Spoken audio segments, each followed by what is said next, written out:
नमस्कार दोस्तों, से राधे।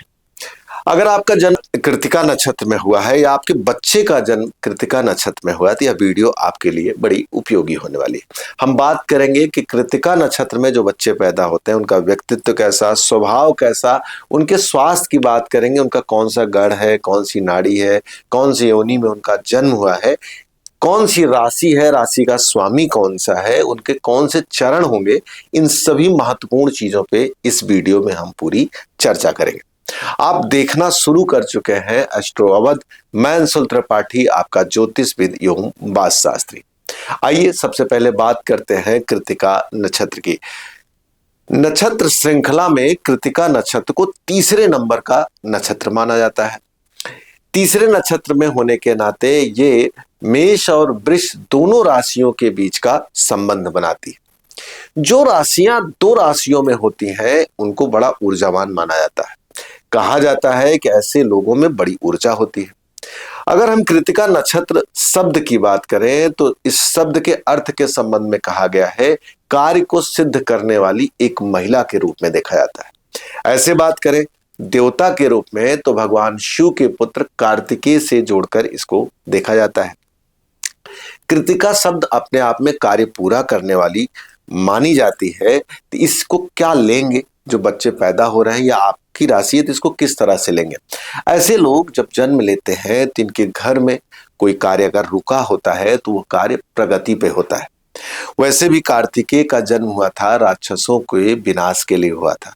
अर्थात जब ये जन्म लेते हैं तो कोई रुका काम, कोई निगेटिव काम वो खत्म होता है और चीजें पॉजिटिव रूप से धीरे धीरे आगे बढ़ना शुरू हो जाती है।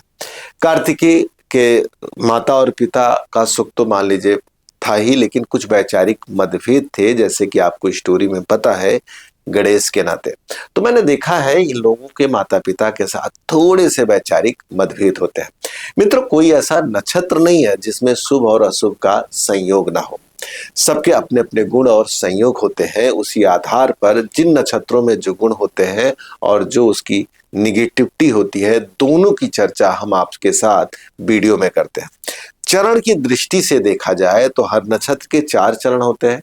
ऐसे कृतिका के भी 4 चरण हैं, आ, ई, उ और ए, जिसमें आ मेष राशि में आता है और ई, उ और ए में जो लोग पैदा होंगे उन लोगों के वृष राशि से जोड़कर देखा जाता है। 2 राशियां मिलने वाले नक्षत्र में जन्म होने के कारण ऐसे लोगों में एनर्जी पावर बहुत अच्छा होता है।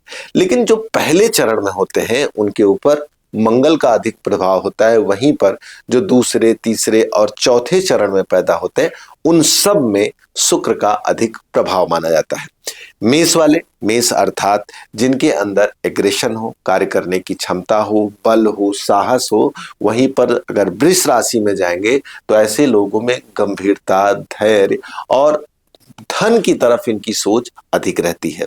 और आर्थिक रूप से भी देखा गया है कृतिका नक्षत्र अपने आप में मजबूत नक्षत्र माना जाता है।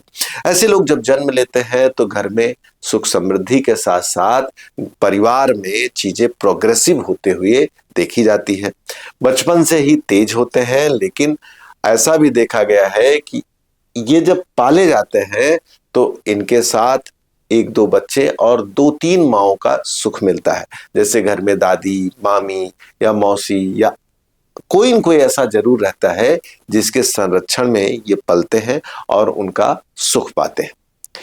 2 राशियां इनकी हो सकती है जिनकी पहली मेष अर्थात आज इनका राशि नाम होगा और जो पहले चरण में पैदा होंगे वो मेष राशि में होंगे, जिनके दूसरा, तीसरा और वो सब चले जाएंगे वृष राशि में। वर्ण की दृष्टि से देखा जाए तो जिनका पहला चरण होता है उनका क्षत्रिय वर्ण होगा।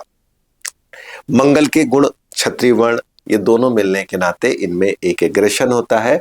और हमने देखा है कि अगर कृतिका नक्षत्र में जन्म हुआ है और पहला चरण है तो कार्य अगर पूरा न हो जाए, सिद्ध न हो जाए तो ये लोग जल्दी पीछे नहीं हटते हैं।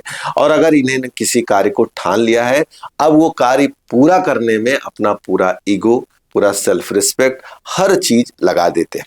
वहीं पर जिनका जन्म दूसरे, तीसरे और चौथे चरण में होता है वो वैश्य से जोड़कर देखे जाते हैं।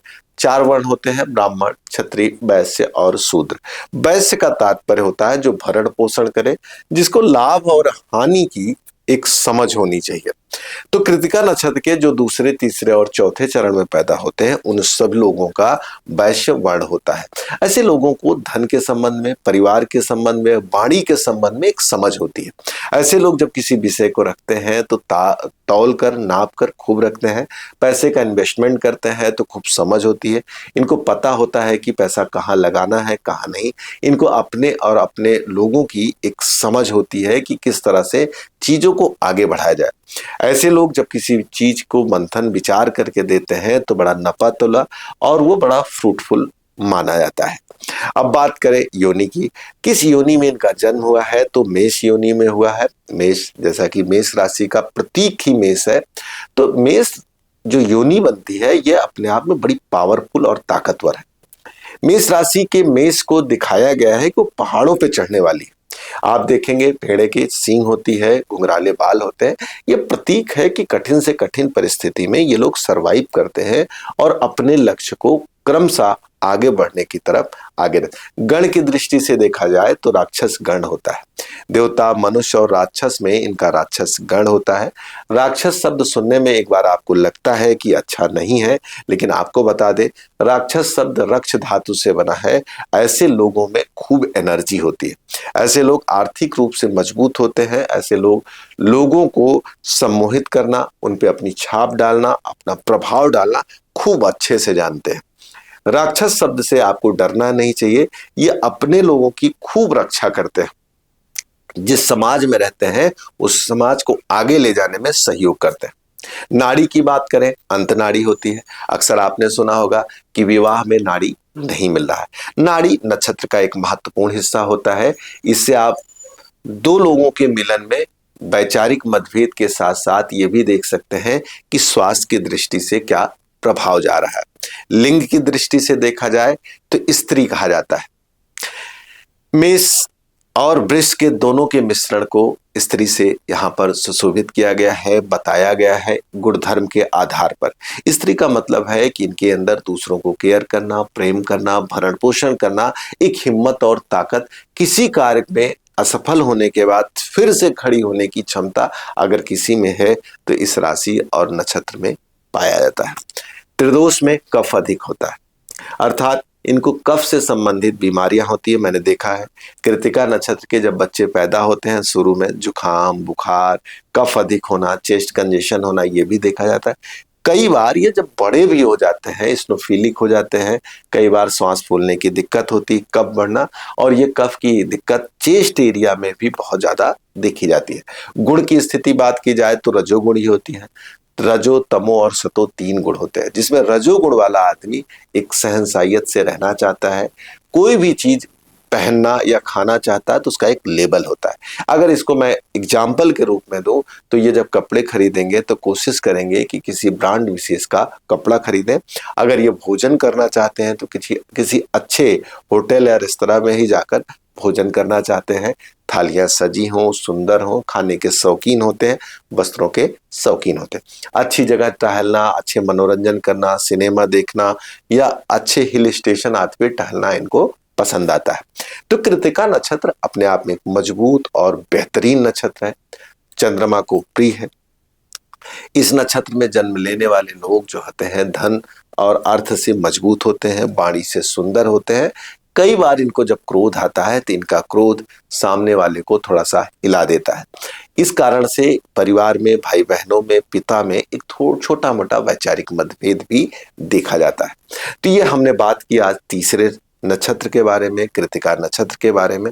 अगर आपका कृतिका नक्षत्र है और आपको लग रहा है कि इसमें चीजें आपसे मिल रही हैं तो कमेंट में जरूर बोलिएगा कि क्या मिल रही है और आप कहां से इस वीडियो को सुन रहे हैं, अपना स्थान जरूर लिखिएगा। आप लोग जो अपने कमेंट छोड़ते हैं उससे हमारा मनोबल बढ़ता है और हम उसी के आधार पर और मेहनत से कार्य को आगे बढ़ाते हैं। वीडियो पसंद आई हो तो लाइक करें, सब्सक्राइब करें और शेयर करना बिल्कुल न भूलें। कुंडली दिखानी है, वास्तु के बारे में जानना है, ज्योतिष सीखना है तो दिए नंबर पर कॉल करके आप हमसे सीधे बातचीत कर सकते हैं। नमस्कार, से राधे।